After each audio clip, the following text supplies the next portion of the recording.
Welcome to the Nano Cruising Podcast, the podcast about trailer sailing and dinghy cruising.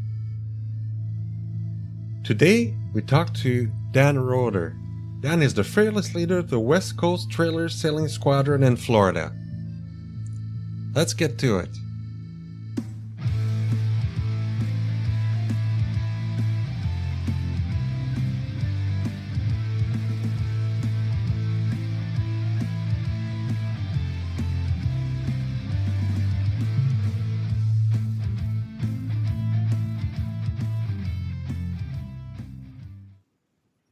All right, so today we have Dan Roeder. He's the, Commodore of the West Coast Trailer Sailing Squadron. Although it's called West Coast, it's really West Coast of Florida. So welcome, Dan. Thank you for joining us today. It's my pleasure to be here. You were recommended by a fellow. It's always good to get trailer sailors, enthusiasts, or nano cruising enthusiasts that point me to people that'd be great to talk to, and you were vouched for that. So let's talk about how you got involved with the West Coast Trailer Sailing Squadron, eventually how you became its lead. So I've been sailing since I was 14 years old. I sometimes say my origin story is I quit football and learned to sail, and it was the best decision I ever made. Right. So I've been sailing in one way or another since I was 14, and it was a little intramural program, non-competitive, that I learned to sail in, which is what most of my sailing is. I ended up being the most active person in that club in high school. Okay. And any other club that I've been in since, I've always been the most active member and sailed more than anyone else. So that's as I've gone through life, I've had boats and not had boats. Mm-hmm. And as your life changes. But as I say in one of my videos that I made in 2015, my life was kind of right to have a boat in it again. So I went out and got eventually a Wayfarer dinghy, 1971 Mark I fiberglass model. Mm-hmm. So I wanted to, day sail, and I like the idea of camp sailing also. I wanted to do that. Right. And I kind of came across the West Coast Trailer Sailing Squadron because they're pretty active. So, I would met people, sailing and saw some things online. So I in fact remember calling up Ron Hoddenott, who was the founder. And when I was looking for boats, I was interested in the Sea Pearl, and he had one, and he offered to take me out on his. I unfortunately we couldn't make that happen. But I got connected to the club, and I think in October, I got the boat in June. In fact, I'm coming up on the 10-year anniversary here. Went on a cruise down to Cayo Costa with them and just had a ball. And that pretty much made me part of the club. And I started sailing, and I ended up being one of the most active members of the club. And I would recommend things to do. I'd ask Ron about the schedule. Hey, could we do this? Why don't we do this? Re-energized or put in a few new activities in the club, like Lonnie Palooza. And Ron started the club over 20 years ago. He started it in 1998, right. And it was getting time for him to retire. He was getting a little tired, wanted to do some other things, some traveling. And next thing I knew, people were asking me, "Are you going to take over the club?" I said, "What are you talking about?" and Ron asked me out to lunch one day. He's like, "So I can't keep doing this. Do you want to run the club?" And I said, "Sure, why not?"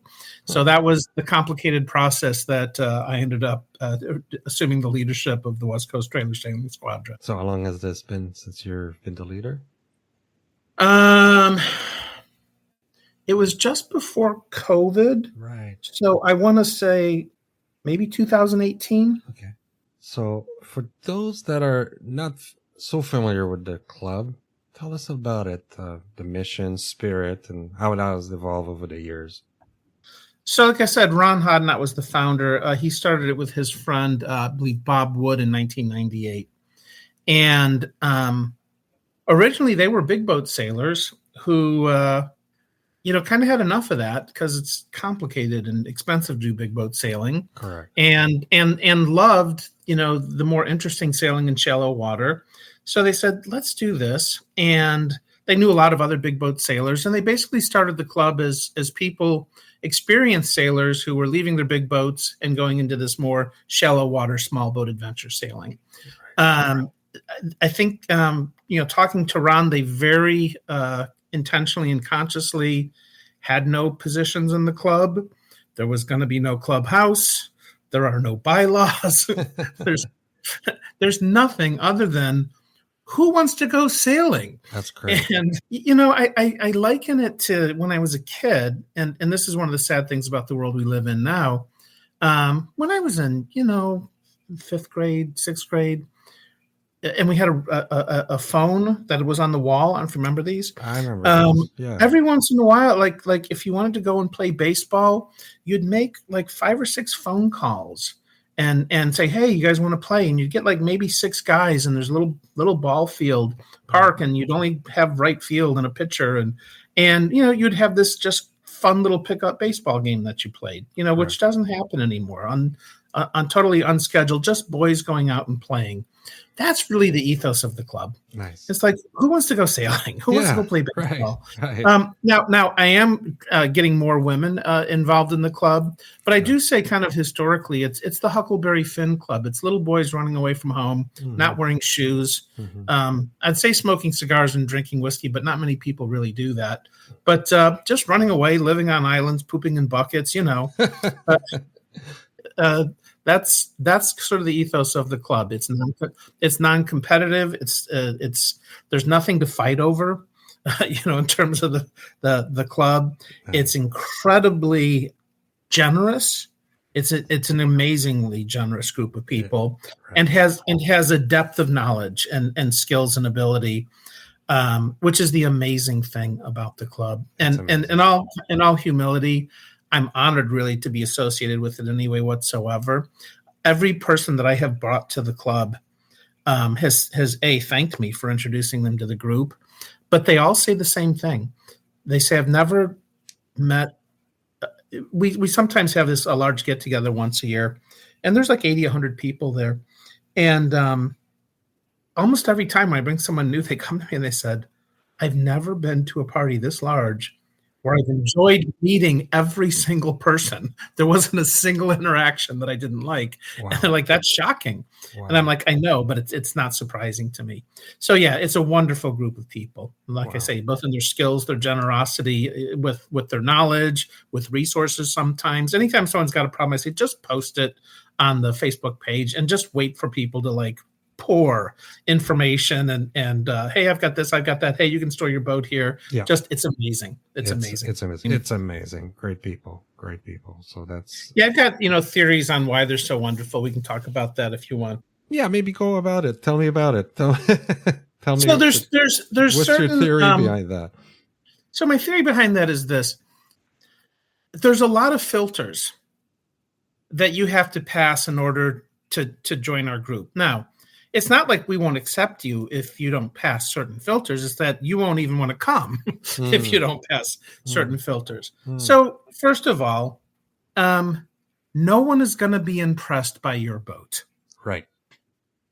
So there is no, look at my 50-foot yacht. Well, look at my 60-foot yacht. Right. And, there's none of that. In fact, it's quite the opposite. Exactly. Yeah. It's like, I only spent $50 on this boat. Exactly. So you don't have people that are there to impress other people with their material possessions or their position in society. Because I'll tell you, we have some people who are in very interesting positions, but you don't talk about it. You wouldn't even know unless you knew them. No, that's right. So there's the first sieve. You don't get people who are there to show off, right? True. It's also non-competitive. True. We're not racing. Right. So it's a cooperative activity. So you don't get people who constantly have to be in competition and be the best and are protesting a rule and everything that goes with that. Right. So you've got a group that's inherently cooperative. Absolutely. It's also in order to sailing is not instant gratification. Sailing is something you have to invest time and actually learn, like playing a musical instrument. You don't just jump in and do it. Unlike, a little runabout or, powerboat, you can buy it on Thursday, launch it on Friday, crack the beer, turn the key, and off you go. You can't do that with a sailboat. So you don't get people. So you get people who are patient and thoughtful. Sailing is a mindful activity. You have to think about what you're doing all the time, right? Absolutely. Where's the wind coming from, et cetera. So you get people who like to think and are mindful. They don't want just mindlessness, turn on loud music and drink alcohol and have their brain turn off. That's not who's drawn to this. No, there's not. So absolutely. It's also, you tend to get people who are very much attuned to nature. Yes. So all of these things, you sieve out all sorts of what I would consider unpleasant people. And you're left with a really remarkable group of people in terms of just their thoughtfulness and their intellect and their appreciation of nature and of many traits that just make them. Everyone's got their quirks and everyone's got a thing. Of course. But I think that's one reason why you get such wonderful groups. Yeah.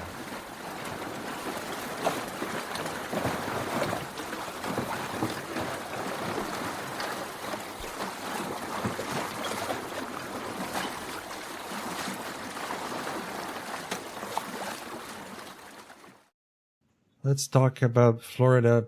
Florida is a trailer sailing paradise.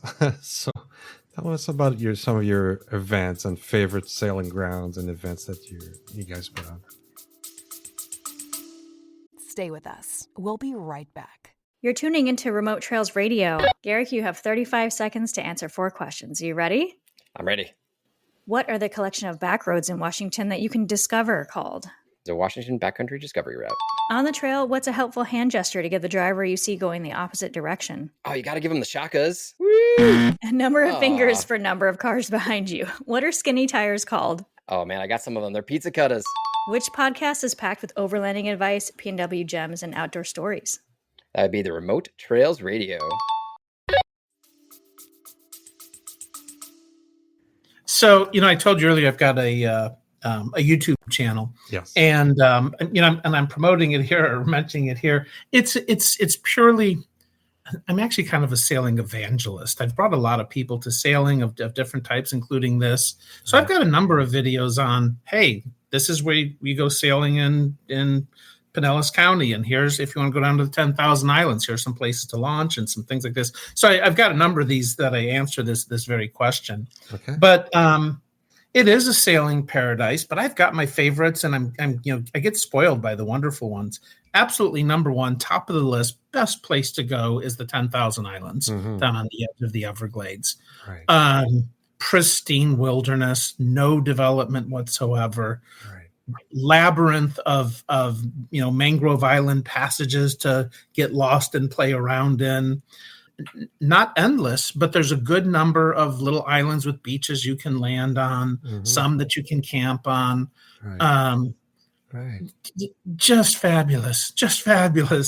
Nature, birds, dolphin. I mean, there's hard to imagine. Nice. I like it better than the Keys because it's just so pristine and just so much nature. And again, the little boys running away from home, mystique.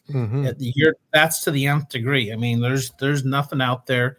I mean, and especially it seems like it, but there's rangers and other people, but it's not that different than it was, 5,000 years ago. Right. Exactly. So that is incredibly special. It takes a little bit of skill in planning. There are some difficulties there with tides and currents and depths of water, et cetera. But which makes it more fun for me. It's more to think about and plan. And if you do it right, it's like, oh, that went smoothly.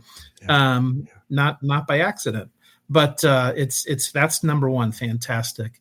A place we've been going to for a long time with the club, really since it started in the 90s. Is Cayacasta. This is a state park down by Boca Grande. This is in sort of the Fort Myers, Okay, right. Punta right. Gorda area in Mhm. Charlotte Sound. Mhm. This is it's wonderful because, again, it's one of these islands, state parks you have to take a boat to. So it's not overrun with people. Nice. And it's changed over the years, but it has a little sand spit on the back side of it, on essentially the east side, that forms a little lagoon in the back, and this long sand spit kind of island. So we kind of go around in that lagoon, perfectly protected from most winds. And you're not allowed to camp on the island, but you can hang out on it during the day. Mhm. And then in the night, we sleep on our boats, just pulled off the shore a little bit. Right. And that's a beautiful place to sail around in Pine Island Sound down there. It's interesting waters and very pretty. Can get a little boat traffic, on the weekends, but otherwise it's lovely. Now, also down in that same area is Cabbage Key, which is an island where that has like little resort on it. Okay. And also cottages, though some of them quite big, that you can rent. And I've been doing that. I started doing that a couple of years ago, expanding kind of our reach on the type of people that we attract, i.e. more women. It turns out if you give them a place where they don't have to poop in a bucket and can maybe even take a shower, right, more of them come. Yeah. So we've been doing that. And so you rent a cottage? Yeah, real big ones with like, right. 2 or 3 cottages. And these are right on the water with docks right out front. And, I like the idea. Oh, it's fantastic. Mind if you steal it? Yeah. Yes, you can. Yeah. So I've been doing that, and that's been just a ton of fun. A different type of thing. It's not the little boys running away from home mystique. But when you get a bunch of people, to share the cost, it gets really economical. Yeah. And like I say, and we cook in them because we have full kitchens. So, we eat, we get the camaraderie is wonderful. We're all together in the biggest one. In the morning, you're getting up and you just walk down the steps on your dock and step into your boat and go off on your sailing adventure. Right. It's pretty nice. Nice. What a that's great a different idea. What a great different idea. kind of experience, but that's fabulous.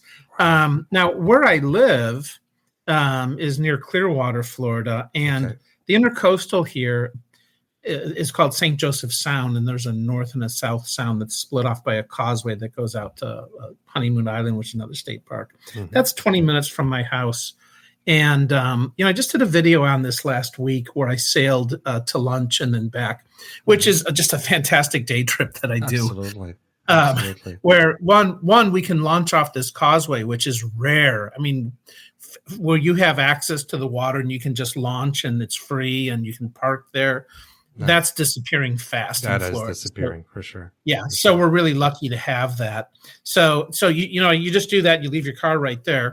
And I sail about, I went to actually up to one of my favorite little places, but it takes an hour and a half, 2 hours to sail down to the backside of Clearwater Beach. And there's some free day docks there you can tie up on. And then it's just like a 1 or 2 block walk to a bunch of real nice restaurants that are on the Gulf, and you have a nice lunch, and then you get back in your boat and you sail back. It's like 3 o'clock and you break down, you're home at 4. It's like the perfect day. But that sound is a lot of fun. It has a number of islands you can camp out on that are just spoil islands. There's a number of restaurants you can sail to. There's some tucked away little private nature places because the western shore, at least of the South Sound, is all state park, Caladesi Island. So you get some really nice. So you get a really nice mixture of getting tucked away in nature if you want to, or sailing to a restaurant or something if you want to, or camping out on an island like little boys running away. And all of that is 20 minutes away from me. So I go there a lot. Wow. And I get used to it like it's no big deal, but I'm like, actually, no, this is fantastic. Even this little day sail. Right. So I shared that with people saying, hey, look, I do this all the time, but I realize this is a nice trip. so that's really nice. We go up to Cedar Key. I don't know if you're familiar with that. Yes, I've read about it. Yes. So we go up there for the Small Boat Festival. It's like a little mini Key West, but even grittier. Okay. It's a working. This is on the west coast of Florida, up in that really shallow, kind of a lot of shell kind of water. Right. No, I've heard about it. I've read about it. I assumed it was in the Keys. I was wrong, but I know that. Yeah. But it's a working town because they have actually a a clam fishery there. Okay. Because they lost their original fishery, and the government came in and basically helped the fishermen reestablish clam farms, with aquaculture.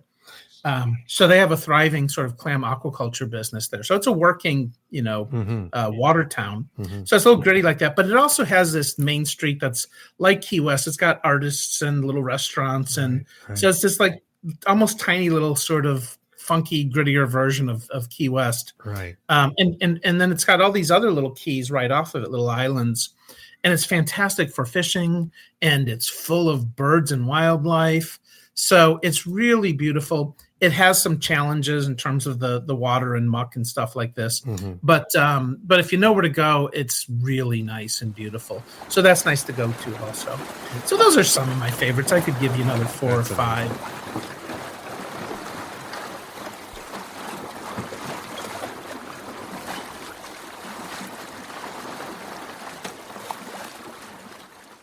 It sounds like a pretty active group. Do you have fairly frequent events and a lot of So participation? if you look at our Facebook page, I maintain. Yeah, that Facebook page is very active, so that's great to see. Yeah, I maintain. So again, I maintain the calendar of events, and we've got like 23 or 24 events a year. Right. So it's like an event every 2 weeks. Yeah. Yeah. And even less in the summertime and more in the wintertime. There's months when we have 3 events, in them. Mm-hmm. And my theory is it doesn't take anything but a few electrons to put another event up. I mean, all I have to do is I try to rationalize the calendar so it all makes sense. But if someone says, hey, I really want to do X, I'm like, well, do X. In fact, I just added a trip this year that someone said they wanted to do. I'm like, go ahead and research it. Which means make sure there's a place to launch and figure out the parking and, or there's a good place to go and anchorages and, all the logistics, which is really the value of the club, that's all been worked out. So, that the trips will work. Yeah. And he was really enthusiastic. There was some archaeologically important places to go in here. This is the what was the name of it? The Calusa Indians were down here, and it was where their capital was. And it was and he was really into it. So he's shared with us the history, and we went to where their capital was and the biggest shell mound, et cetera, et cetera. It was interesting. It was fascinating because one of the members was interested. I said, sure, just put the trip together and I'll put it on the calendar. That's great. And off we go. Yeah, so we're super active. In fact, I sometimes it's kind of a boast, but it's almost true. If you see a little sailboat sailing on anywhere on, especially the west coast of Florida, I would say the odds are at least 50% that it's someone in our group. Right. Because there's a good number of us and we're active. Yeah. And because we're so active. You're active. Tell me about some of the boats you have in your organization, the variety, and is there home builds? Is there? There is a wide variety. There's a wide variety. Some mostly are in a smaller size, so 20 feet and less in general. Is that what we're definitely 20 feet or less are most of the boats. Some are home built. Mm-hmm. Some of them are older boats that people kind of restore or keep going. Yeah, it's kind of the same. Exactly. There's a we were talking earlier. One of our members is a boat designer builder, JF Bedard. He's got a couple of boats that people have made, from a little pram to he has a boat that he designed for the Everglades Challenge. Yeah, I've read about it. I think I've seen some of his videos about it. What is it called? Yeah, he calls it the ROG, which is short ROG. That's it. That's right. Yeah, which is short for River of Grass, which is another name for the Everglades. Right. Yeah, and it's an interesting boat. In fact, I was along with him for the development of that boat, and we had quite a few conversations. Wow. And I was on some of the shakedown sails on the first boat with him on that. Looks like a very fast boat for sure. It's fast. There's faster boats. Okay. But it's fast. Yeah, it's about the same. A Wayfarer would probably be faster because it's a little bit, but it depends on the point of sail and what we're doing. Okay. But his also has accommodation and weighted centerboard. Nice. So some boats are home built. Now, do you know about Lonnie Black? Yes. Yes. Lonnie's a good friend. I love Lonnie. Yeah. But I hate Lonnie. I hate Lonnie because Lonnie makes you feel so damn incompetent. Lonnie is older than me. Let's just leave it at that, okay? And he builds or finishes or repairs. Everything. I don't know, about 4 boats a year. Everything. Yeah. I saw he built that that 9-foot thing from Russia or something like that. That 9-foot. I don't know what it's called. Toy boat. I think it's called. What is it called? A toy boat 9 or something. Toy boat. Yes. He did it. He did a toy boat. He did that on the weekend or something, just to Ocean Explorers, which is the puddle ducks with the cabins on them. That's right. Any unfinished boat. There's a club in this area that describes itself as a drinking club with a boat building problem. Mm-hmm. And they have quite a few boats that go unfinished. Right. And all unfinished boats go to Lonnie's to get finished. But Lonnie's from Louisiana. The other day, like a year ago, she's like, Dan, I'm slowing down a little bit. I can't move as fast as I used to. I'm like, yeah, he's slowing down to about what I could do when I was 30. Yeah, it's pretty impressive. Oh God, he just gets up in the morning and just starts working. And then eats lunch and then keeps working and works some more and then cleans up and eats dinner. He puts in an 8-9 hour day of work where all but 6 minutes is work. He's so focused. He's amazing. He is amazing. Right. So he's made a number of boats. His smallest boat that he made, he liked to make these almost cartoonish little boats, little stubby called. I don't know if you've seen them. They're the smallest. They're like 6 feet long. Oh, I haven't seen that one. No, I haven't seen that one. No. No. Yeah, they're like trying to sail a unicycle. So that's our smallest boats. We've got a guy on the East Coast, Eric. What's his last name? He likes funny little boats. He made a little square boat, about 8 or 9 feet long. It looks like a shoe, and he calls it that, a sailing shoe. But it's amazing. It's amazing how much he does with that boat and how much utility he has in it. That's a neat boat. Mm-hmm. So there are some people who design and build established designs. But like the popular boats seem to run in sort of fads. Sea pearls were real popular for a long time. Right. Yes. And then as people got a little bit older, the sun cats from Compact started to become real popular for people because of the stability and the size. Ron went into that. Very comfortable. Right now, a lot of people are discovering the picnic cat. Which I think is a great boat. I mean, it's not as great of a sailor, but it's a decent sailor. But it is such an easy boat to set up. It's a stable boat. It's got plenty of room for camping and camp sailing. So when people are asking me for recommendations, I'm like, you need to consider that boat. For certain people. Yeah. Mine was the first Wayfarer in the group. Okay. But it was a seed. I think there's now 1, 2, 3, 4, maybe 6 or so Wayfarers in the group. They're popular up here too. They're very popular. Yeah, because people, again, I don't want to boast on my boat too much, but it's, have you ever sailed with one or sailed one? Yes. Yeah, Ian Proctor, who's the designer, who eventually made Proctor Mass, which became Selden. Is a very, very accomplished designer in England. He's got quite a few boats that are very popular and have been built in the tens of thousands since the 1950s. But he was sort of his task was to build a boat that would be a nice day sailor for a family that you could race and that you could overnight camp cruise in. Yeah. And it's kind of the Swiss Army knife of boats. Correct. And I tell everyone he hit like an 8 out of 10 on all of those things. Absolutely. Which is hard to do. Absolutely. Which we were talking about your Potter before. Your Potter hits a 9 out of 10 for certain things, and then less than 9 out of 10. That's right. Be polite.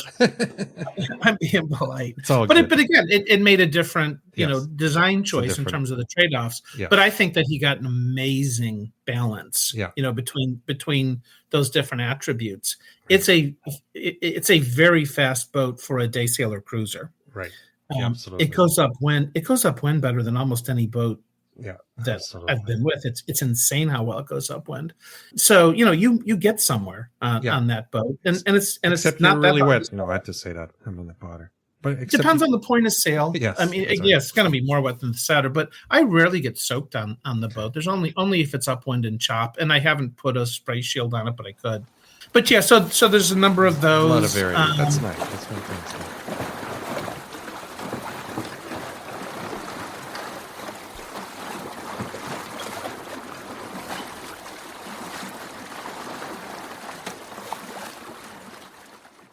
So for somebody that would like to join your group and doesn't have a lot of time or resources to start, where would you recommend? And they want to join and want to go sailing, and where would you recommend they start? So, you asked me a little bit earlier about like the technology and how that's working out. Our Facebook page is very active. Mm-hmm. We have over 4,000 people that have joined. So if you ask how big the club is, I can say it's 4,000, though not all those people are even local or sail. Correct. It's hard to say exactly how many people.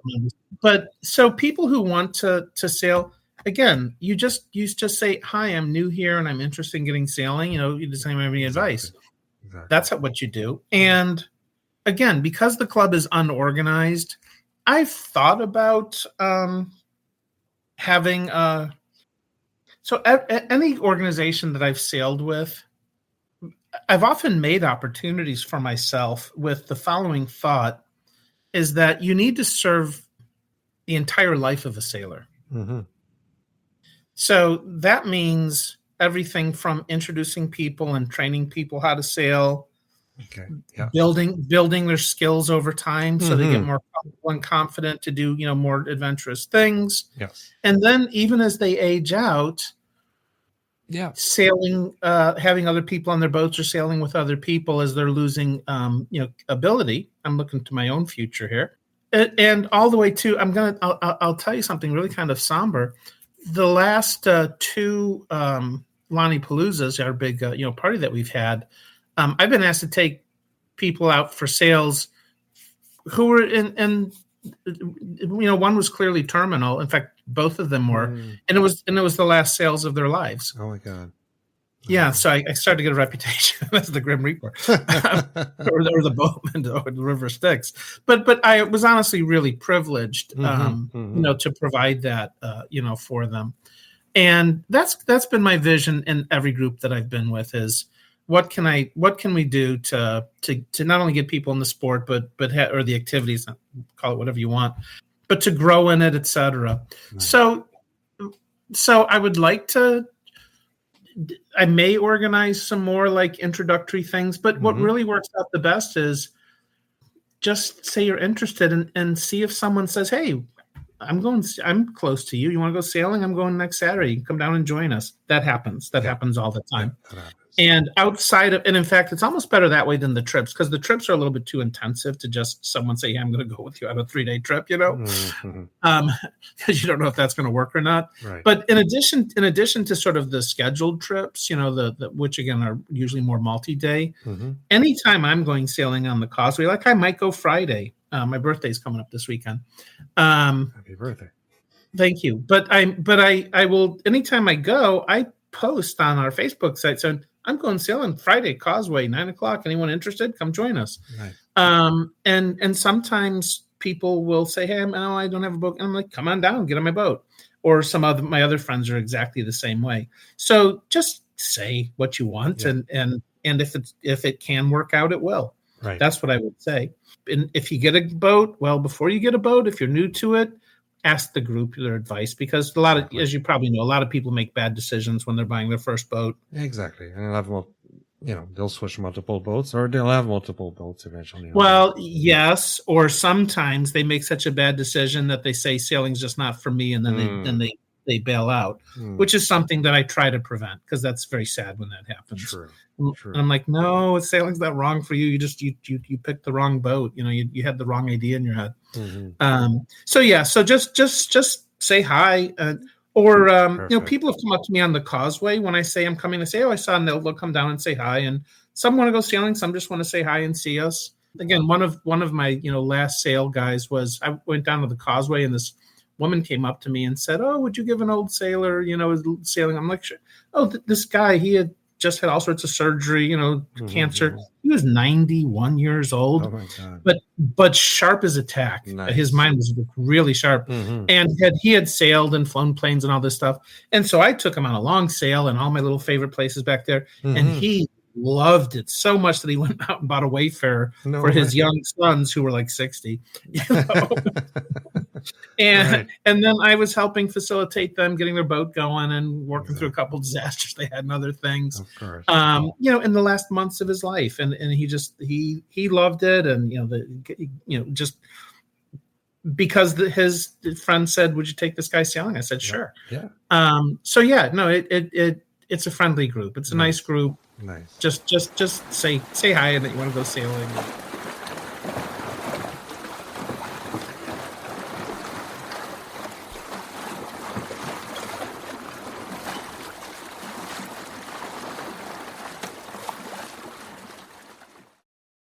And I know we talked about events. Just curious, the kind of events you have are they weekend events or do you have week-long events? I know you have in your area the tribe that does the Everglade Challenge, but do you have week-long events too? Or so the most common events are 3-day, like 3 Friday, days. Saturday. Okay. Yeah, okay. That's the most common. Right. There are some day events. Again, event is anytime someone thinks something up, and I'll just put it on the calendar. Right. There's some like 1-day events that I try to make. Like I have my the day after Thanksgiving. I have my my Black Friday sale. It's the only sale I want to go on Black Friday. You don't get trampled trying to get in. Yeah. First day sale. I like to do the first of the year. Also to kind of start the year off right. But again, a lot of ad hoc ones where I just say who wants to go sailing. Sure. And other people can too. I encourage people if you're going sailing, and you want some company to go with, just announce it on the site. Yeah. But most of them are 3-day sales. Right. Now, I do. You mentioned the Everglades Challenge. The big race with the water. I know tribe. it's in your neighborhood, obviously. So it is in my neighborhood, and I don't want to say bad things about the Everglades Challenge. It's a wonderful event, but there's certain issues I have with it, and one of them is that it's a race, and I think people make some bad decisions when they're racing, and the other is not all of the sailing is fantastic. A lot of it, you're just kind of sailing down the Gulf past condominiums and, just like putting on miles. Yeah, it's a race. That's correct. So it's not like my ideal. So what I did is I made my ideal. And we have an event that I call the Everglades Lack of Challenge. Never heard of that. Okay, cool. Yeah. So, and that's more like an expedition, I guess, then. It's really truly more like an expedition. So it's down in my favorite part of the world, the 10,000 Islands, right? Which is the best part of the Everglades Challenge. It's the part that you like to do, not the parts that you have to do or that you're going to die in. Right. I usually carve out 8 to 10 days for it. Nice. Okay. I might sign up for that. Well, it rarely runs all 8 or so days because we make decisions based on the weather, the wind, of course, in terms of where we go, when we go. Right. And that time of year, here's the glory about that time of year. Cold in the wintertime, the winds are dominated by the frontal passages. So what happens is a front comes through, and as it's approaching and going through, the winds blow from the northwest like crazy, and it rains. And then for the next, after it clears, like a day or two after, right after it clears, the winds start to clock around north, northeast, east, southeast, south, southwest, and lighten as you go. So if you wait till one of those fronts go through, you can head south like crazy for a couple of days. And then as the winds clock around east, south, you go back north.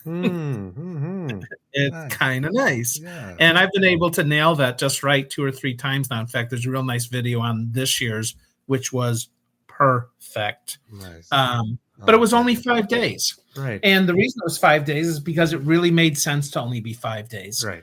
In terms of the wind and the weather And again, the fact that most of us in that group don't sail with motors. So again, it's tricky to get back up in Everglades City without a motor, and you got to play the tides and the winds right.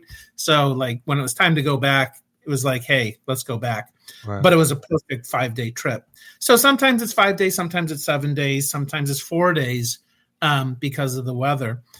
No itinerary, just where does it make sense to sail today based on the wind. We do want to do longer passages. We want to get at least 20 miles in a day. We've put in 30 and 35 mile an hour, 5-mile days, often on one tack. I mean, just glorious broad reach down off or back, for like 6 hours straight. And, you just put on 30, 32, 34 miles. Right. It's nice. It's nice. Oh, I like the idea a lot because, sailing is being in tune with the weather. So you're, like you say, the lack of challenge is really in tune with the weather, which is great. Yeah, the Everglades challenge is supposed to be a challenge. But again, as a sailor, there's many days that I just would say it would be best just not to sail today. Exactly. Or it wouldn't make sense to go there, today. So I want to be practiced. And this is why I don't like traditional racing either. Traditional racing is racing. You just happen to be on a sailboat. That's right. And to me, it teaches bad seamanship. Well, you learn about your sail trim and things like that, but yeah. Well, yeah, but when would you ever intentionally take your boat and ram another one and force them to move out of your way to gain an advantage? Well, because they're not on starboard, right? Now, is that a racing comment or a seamanship comment? It's a racing exactly. Comment. Yeah. Do you see my point? I'm echoing your point. Yes. Yeah, no, I know. But here's the problem. It's just like I know people that have the same problem when they're driving. Like I've got a good friend that loves F1, and when he's driving, he's on an F1 track. Unfortunately, all the other drivers around him don't realize that they're on a Formula One track. And I know sailors that are the same way. Yeah. It's like you're out there sailing, and all of a sudden someone's yelling starboard at you. It's like, what are you doing? It's like, you're not in a race. That is the rules of racing are not the rules of the road. The rules of the road, number one, avoid collisions. That's correct. That's great. So so people that get that like they're always competing, kind of mentality. And again, it's just I don't think it's good seamanship. Anything else we need to cover? We've covered quite a bit. I think it's great. No, it sounds like I mean, I'm sure we have similar ethos in terms of our groups. Yes. It's like I said at the beginning, it's very much in that, hey, who wants to go playing? Exactly. It's great. Which I have, again, I'm actually full of theories, as you've heard tonight. But one of my larger sort of personal initiatives and concerns I have about the world is that we're losing our ability to recreate. And again, it's partially because of the system we live in. It is. The marketers of the world want you to believe that recreation is something you purchase. Right. You're right. There's that. Right. Absolutely. And true recreation is not something you purchase, but that you create. Right. So this activity is, in my book, among the most perfect recreational activities. Truly. Yeah, it's not the only one. It's a really great one. Hiking is another one I tell people too. Hiking, anything to do with nature, and again, slow. To me, slow pace and nature. Yes, connects to the best. That's my 100%. That's my opinion. Yeah. So this definitely fits within that sort of personal mission, also. Exactly. So. Anyway, we're fixing the world here. Exactly. Exactly. Well, thank you so much, Dan. It's been wonderful hearing about your club and your events. It's been my pleasure. So I think I just firmed up my retirement plans, Canada in summer and West Coast trailer sailing in the winter. So there you go. For our next episode, I'm going to leave you a little bit with a teaser. We're going to be talking with somebody that's revolutionizing the boat building industry with a new building material. So stay tuned and come back for that. Thank you again for listening to us. Tell all your friends about the podcast. Bring suggestions of guests you'd like us to talk to, or any other topics you'd like to cover. And until next time, seize your own adventure.